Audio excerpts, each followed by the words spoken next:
16 mayat warga Malaysia yang terbabit dalam nahas MH17 sudah dikenal pasti. Menurut Menteri Pengangkutan Datuk Seri Liew Tiong Lai, usaha sedang dilakukan untuk membawa kesemua mayat pulang ke tanah air. Bagaimanapun nama mereka belum dapat diumumkan sehingga perbincangan dengan waris dibuat. Datuk Seri Liew menyatakannya dalam satu kenyataan di Ibu Negara.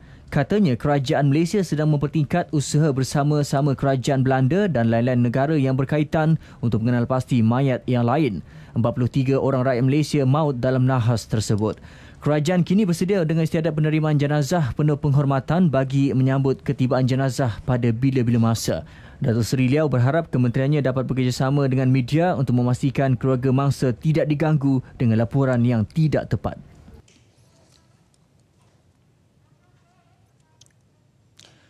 Baiklah, ketika ini rakan kita Ivan di Belanda akan memberikan sedikit perkembangan di sana. Baik Ivan, bila identiti mayat dapat didedahkan ya Ivan?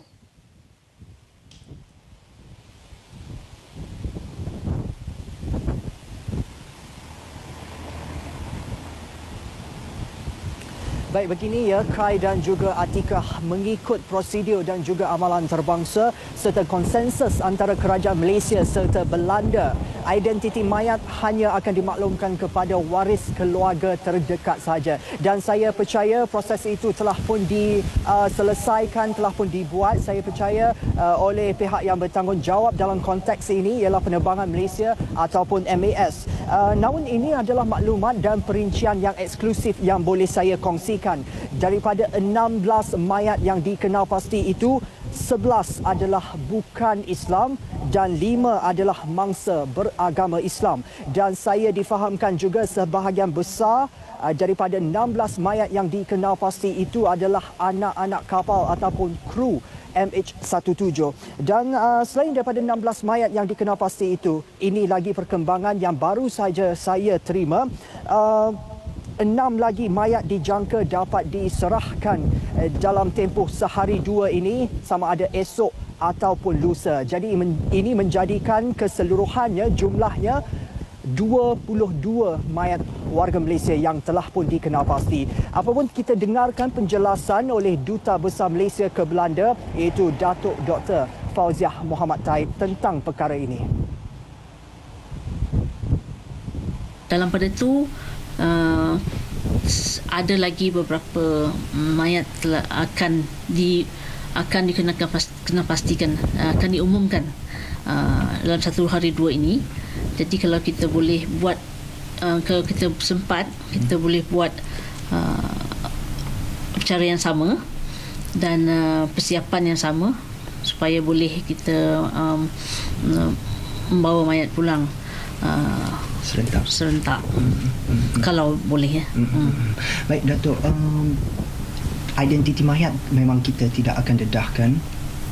Itu memang kita punya praktis di sini. Kita ikutlah praktis kerajaan Belanda pun tidak mahu kita mendedahkan. Jadi kita pun sebagai menghormati waris, jadi kita tak akan memberitahulah.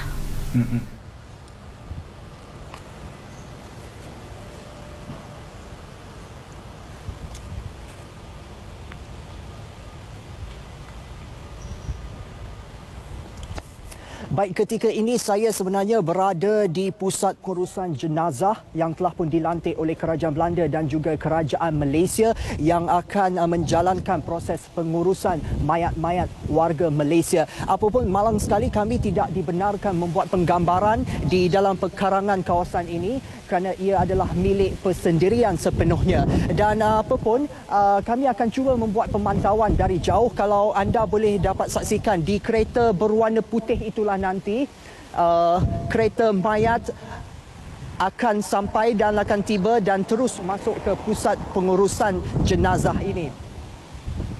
Mungkin kamera boleh tunjukkan di tempat kereta putih itu berhenti. Dan di situlah nanti kereta mayat akan sampai dan terus masuk ke pusat pengurusan jenazah ini. Kami menghormati pendirian pihak pengurusan Monuta Inime ataupun pusat pengurusan jenazah ini untuk tidak membuat penggambaran secara dekat. Apapun, selepas 3 jam kami berada di sini, masih lagi belum melihat sebarang kelibat kereta mayat yang sampai. Atikah, Kai. Baik Ivan, boleh terangkan sedikit proses susulan selepas ini? Adakah mayat-mayat telah diserahkan oleh pihak Belanda, Ivan?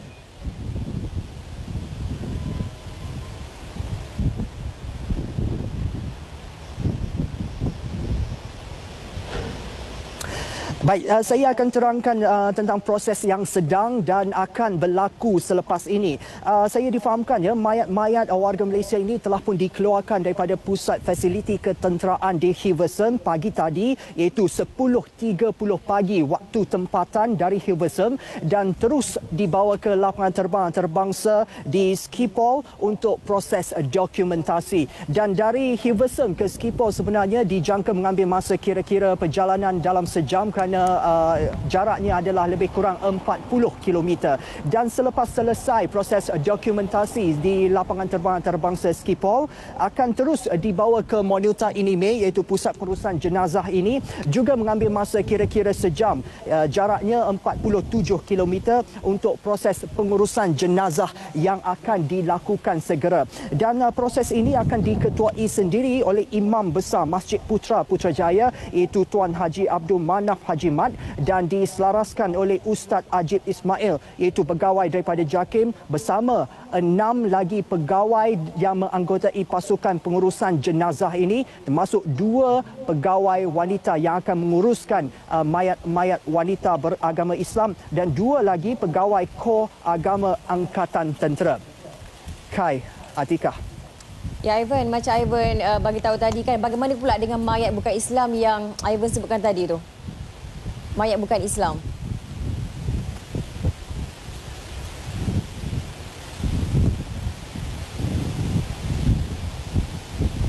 Baik, mayat bukan Islam setakat ini adalah 11 orang.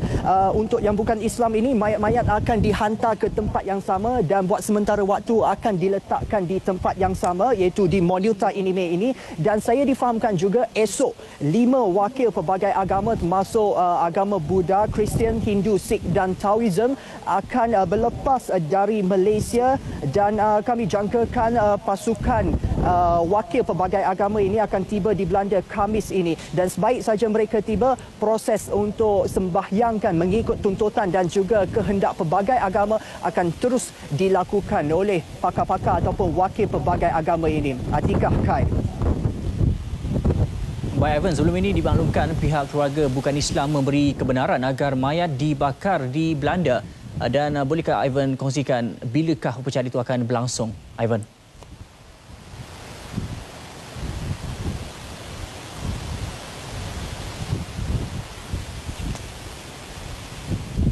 Baik, begini Kai dan juga Atika dan juga penonton di TV1. Saya difahamkan yang terbaru ya, proses pembakaran itu tidak akan dilakukan di Belanda.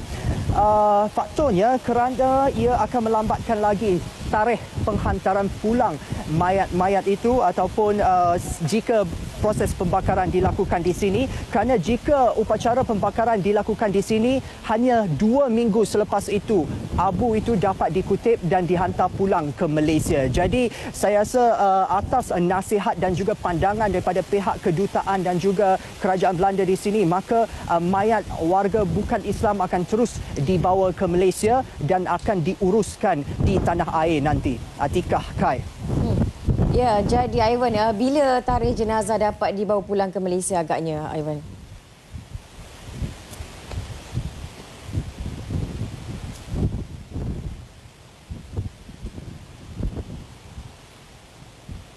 Baik, soalan yang baik sekali. Jika semuanya berjalan lancar, kami jangkakan jenazah semua mayat warga Malaysia ini akan dapat dibawa pulang ke Malaysia, diterbangkan pulang ke tanah air pada 17 Ogos, iaitu hari Ahad ini, jika semuanya berjalan lancar, dan dijangkakan tiba di tanah air pada 18 Ogos, iaitu hari Isnin. Apapun untuk tempoh beberapa hari ini, proses pengurusan jenazah masih lagi akan berlangsung, dan saya difahamkan oleh pihak Kedutaan Besar Malaysia di Belanda ini, esok akan diadakan solat jenazah untuk mangsa warga Islam selepas pengurusan jenazah selesai dan disempurnakan, dan solat jenazah ini juga akan disertai oleh komuniti Islam tempatan. Baik, itu saja yang boleh saya kongsikan buat masa ini, Atikah dan juga Kai. Baik, Ivan, terima kasih untuk perkembangan di Belanda dan seterusnya. Kai. Baik, kita ke perkembangan yang seterusnya. Seorang pegawai polis ditempatkan serta-merta masing-masing di Ukraine dan Belanda bagi memantau proses siasatan tragedi pesawat MH17. Keputusan itu dibuat setelah pasukan siasatan khas PDRM yang dihantar ke dua negara terbabit pulang hari ini.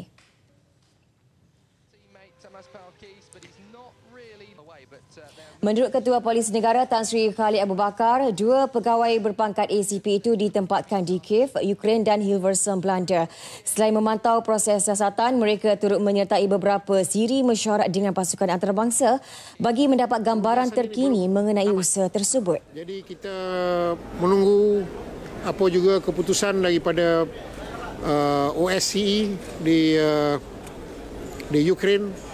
Dan jika diperlukan untuk kita masuk semula ke kawasan crash site itu, kita akan pergi semula. Tapi atas sebab-sebab keselamatan pegawai dan kaki tangan kita terpaksa membawa semuanya balik dahulu dan bersedia di sini. Tan Sri Khalid ditemui selepas tiba di lapangan terbang antarabangsa Kuala Lumpur KLIA dari Ukraine. Beliau mengesahkan akan menghantar kembali anggotanya ke lokasi kejadian setelah kawasan tragedi disahkan selamat. Sehingga ini hanya 45% daripada lokasi tragedi yang berkeluasan 50 km persegi telah diperiksa pasukannya. Baik, dalam pada itu rombongan yang membawa wakil Badan Keagamaan bagi menguruskan mayat jenazah MH17 berlepas ke Amsterdam dalam masa terdekat. Ia bagi memastikan pengurusan jenazah diurus dengan penuh penghormatan mengikut tuntutan agama masing-masing. Menteri di Jabatan Perdana Menteri Tan Sri Joseph Kuruk berkata, rombongan ke Amsterdam diwakili Ahli Majlis Rundingan Agama diketuai Pegawai Jabatan Perpaduan Negara dan Integrasi Nasional. Jaminan diberi semua jenazah di Amsterdam diurus dalam keadaan baik oleh syarikat yang dilantik kerajaan untuk mengenal pasti dan melabel mayat rakyat Malaysia. Ia akan diserahkan kepada Wakil Majlis Perundingan Agama bagi pengurusan jenazah mengikut kepercayaan masing-masing. Dan apabila menajam mereka datang ke tanah air kita, setiap wakil agama akan memberi doa kepada jenazah sebagai penghormatan kepada permintaan keluarga-keluarga itu. 22 daripada 43 mangsa nahas MH17 dikenal pasti warga Malaysia bukan beragam Islam. 10 mangsa beragama Buddha, Kristian 7, Hindu 3 dan Sikh 2 orang. Terdahulu beliau menjadi tetamu Selamat Pagi 1 Malaysia di TV1.